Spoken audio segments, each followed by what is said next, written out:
النهار.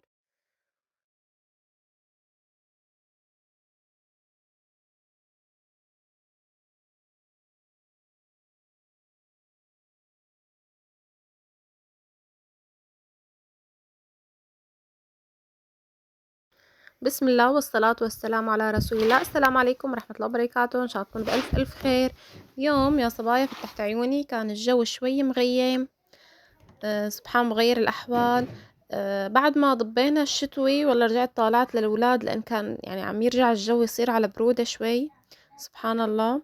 من هون للظهر ما نلاقي غير طلعت الشمس ورحت لميت الغسيلات وهي عم بعملكم فتلة بجنينة صاحب البيت، تبارك الله ما شاء الله، ما في نوع زريعة ما في عندهم بالجنينة هي الصغيرة. فأنا كتير بحب الزريعة، مشان هيك عم صور لكم ما شاء الله تبارك الله شو حلوين.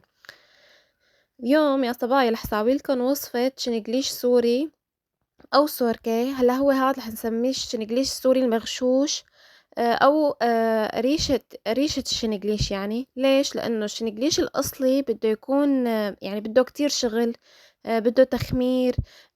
فهاد رح نسميه شنقليش سريع أو شنقليش مغشوش، لا يعني وجبتين مو أكتر، مو شنقليش المونة نفسه، لأن شنقليش المونة بده كتير شغل. هون صبايا أنا جايبة قريشة من البازار، جايبة قريشة من البازار. أو فيكن تجيبوا لبن وتفرطوا اللبن وتاخدوا القريشة تبعه هيك أطيب، بس أنا مشان السرعة بصراحة يعني إنه جبت قريشة من البازار. وإذا في ريشة لبن غنم بيكون أطيب بكتير كمان. يعني أنا والله جايبة القريشة من البازار، قريشة لبن بتكون أطيب. ما في قريشة بقر ما في مشكلة يعني، بس إنه بتفرق الطعمة بتكون أطيب يعني. هون يعني فضيت القريشة بقلب هذا السطل شو بسموه وعاء، بقلب الوعاء بقلب الجاط. ما كانت تطلع الكلمة معي. ايه بقى حطيت هون القريشة. هلا الشنقليش أصلا أكلة تركية، في قوم اسمهم جنجل بتركيا، يعني جنجل. شنجل يعني مو جنجل، شنجل إيش شنجل ليش ليش يعني الشنجل هن قوم والإيش هن شغل هذا القوم شنجليش. كانوا يحفظوا المونة لمدة 4 أشهر وهيك عشان يقدروا ياكلوها يعني. هون حطيت حبة البركة، بابريكا حمرا، شمرة ناعمة،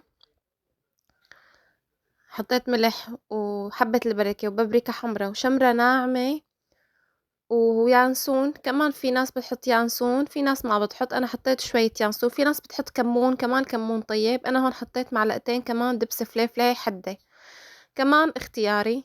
يعني انتو البهارات فيكن تضيفوا شي فيكن تقيموا شي. انا حطيت كمان معلقتين لبن. يا صبايا انا هلا بصراحة ما بحب الشنقليش يكون هلا هو اصل الشنقليش لازم يكون قاسي، لازم يكون معفن. فانا يعني بعتبر حالي عم باكل مثل الجبنة قريشة، يعني ما الشنقليش الشنقليش، يعني قريشة عاملة حالها شنقليش. ف انتوا بتحبوا تضيفوا شي مثلا معين، بتحبوا طعمته، بتحبوا تقيموا مثلا، انتوا حرين. هلا انا حطيت حبة البركة وملح، وحطيت بابريكا حمرا، معلقتين دبس فليفلة، لبن، معلقة لبن او معلقتين لبن. فيكم كمان اللبن ما تحطوا عادي كمان. آه كمان حطيت شمرة ناعمة، يانسون. في ناس بتحط كمون، يعني انتوا جربوهم. هون طبعا بغسل ايدي منيح منيح، بس ما استحكمت اشتغل بالكفوف والله يا صبايا، ما قدرت اشتغل فيهم. غسلت ايدي منيح منيح وبلشت هون يعني خلطتهم منيح وعم ساويهم هيك مثل شكل الشنقليش، يعني عم دعبلهم. هون بده يكون عندي شقفة نظيفة خام، أو شقفة نظيفة قطن تكون بصف عليهم الشنقليش. بصف عليهم الشنقليش مشان ينشفوا، يعني بدنا ننشفهم هون لمدة نهارين. هون بعد ما خلصت حطيت عليهم شقفة من فوق وشقفة من تحت وغطيتهم منيح مشان تغب المي ينشف يعني الشنقليش. لازم يصفي المي، ومثلا كل ساعتين ثلاثة لقيته لك وفي عليها شوية مي بنغير الشقفة يعني لمدة نهارين ثلاثة. أنا هون امبارح حاولت لكم بالزعتر لقيتهم لسه مو ناشفين فتركتهم كمان نهار. هون نشفوا. أنا ما بدي إياهم ينشفوا كتير، يعني أنتم لازم تنشفوهم أكتر، بس أنا ولادي ما بيحبوهم قاسيين، بيحبوها يعني تكون لسه شوي طرية. فأنا هون لكّيتها بالزعتر، باكل الكمية اللي عندي صبايا قليلة جدًا، يعني ما خرج مونة، يعني خرج أسبوع يعني أو وجبتين فطور. فأنا يعني هي الطريقة المغشوشة، ما هي الطريقة الأصلية. الأصلية بدك تحطيها بالقطرميز، أول شي تكون ناشفة 100%. أنا هي لسه مو ناشفة 100%. بدها تكون ناشفة 100%. وأيام تاخد من شهرين ل4 أشهر وهي بمكان عتم لحتى تعفّن، تتشكل طبقة العفن على الشنقليش. فأنا ما هاي الخطوات كلّها ما ساويتها. هون لكّيت قسم منّن بالزعتر الأخضر وحطيتُن بقطرميز، حطيت عليهن زيت. انتو نشفوهم قد ما بدكن، يعني كل ما نشفتوهم أطيب. فيكن تنشفوهم يومين، ما بدّن شمس صبايا، بس بدّن هوا.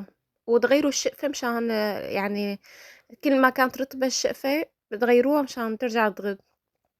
هون صفّيت كم وحدة بقطرميز وحطيت عليهن زيت. هاي منظرُن بيشهوا. هون كمان في عندي كمان قِمت كم وحدة حطيتها فليفلة، لكّيتها ببابريكا حمرا، فليفلة حمرا. كمان انتو يعني هذا اختياري، يعني انتو شو بتحبوا. يعني هي القصص هي قصة أذواق. هلأ في ناس كتير طبعًا الشنقليش بتحبّه معفّن، هلأ أنا بالنسبة لي بصراحة ما باتقبّله يعني. في ناس بتحب مثلًا ما بتحب اليانسون، في ناس بتحب الشمرة. كل واحد يعني بيعرف أهل بيته شو بيحبّوا. هون دغري دشّناها متل ما بيقولوا، ساويت فطور وساويت إبريق شاي.